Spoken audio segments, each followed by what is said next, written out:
Hey guys, I'm back with another video. Here are 5 things I dislike about the Honda Cb300r. A short disclaimer, I absolutely love this bike, and these are just 5 things I would say I dislike about the bike if somebody put a gun to my head. So number 1 would be the side mirrors. I mentioned this last time on my previous video. I think the side mirrors on this bike is pretty useless as stock, but I think if you change this to something like a bar and mirrors, this would give you a much wider and clearer view of the traffic behind you. So I think as a beginner rider, that's something that you would want to change if you were me. But as is, I could live without that for a while. So number 2, the exhaust. I think the ugliest thing on this bike is the exhaust. I think that is something that I would want to change on this bike. It's pretty big and bulky, and I think it just takes away from the overall profile of the bike. If you look at the back end of the bike, it pretty much looks like it's as thick as the bike itself. And I think there's a lot of aftermarket exhaust for the Honda Cb300r anyway, so that's something I would want to change later on. But as is, it's usable, it's functional, so I'm not really in a hurry to change that. But that later on would probably go. So number 3 is the taillight. I think the taillight on this bike looks pretty weird, like it's floating on the back end of the bike. Pretty much every beginner bike has the same cost cutting measure that they put on the bike would be the taillight. They don't really put as much effort.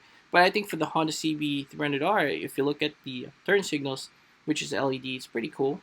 But there's some tail tidies that you can buy as well as an aftermarket accessory. That's something I would want to change on this bike as well, to make it look neater and cleaner looking. Number 4 is the seat.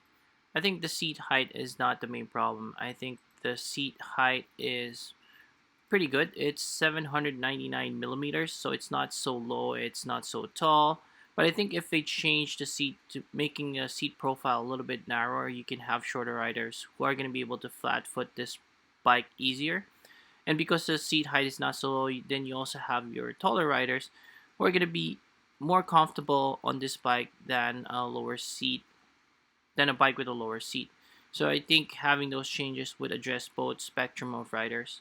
So I think that's something that Honda can change later on this bike. Number 5 is the gear indicator. I know I mentioned last time that I don't really need a gear indicator on this bike, but some beginner riders would need that gear indicator, especially if they always want to know what gear they're in.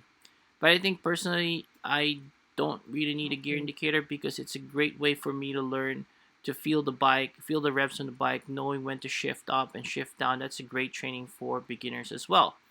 But at the same time, if you really want to track beginner riders, then I think adding gear indicator on this bike would make it perfect for beginner riders. And I think there's a lot of aftermarket accessories for this bike that you can buy when talking about gear indicators. I know I've seen some for the Honda Rebels. I think those will work as well for the Honda Cb300r. I think overall this bike is really a perfect bike. It's a great bike, and these are just some things that I would say I dislike about the bike if somebody put a gun to my head and forced me to say something bad about the bike. But as is, I would buy the bike with everything stock. I will buy it again with everything stock. Anyway, thanks for watching, guys. See you again on the next video. Stay safe and see you on the road. Bye.